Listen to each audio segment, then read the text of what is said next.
కొనుక్కోరు. నువ్వు ఖుషి సినిమా ఎక్కువసార్లు చూసినట్టు నువ్వు మీకంటే ఎక్కువ యాక్ట్ చేసేస్తావు.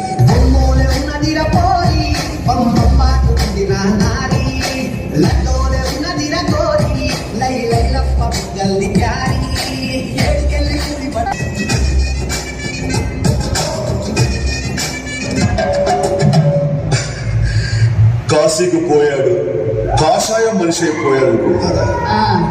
వారణాసిలో బతుకుతున్నాడు, తన వరుస మార్చుంటాడు అనుకుంటారా? అదే రక్తం, అదే పౌరుషం. ఇంకా పెళ్లి కూడా కాలేదురా, అట్లా కొడితే ఎట్లా చెప్పు పాపం. Okay sir.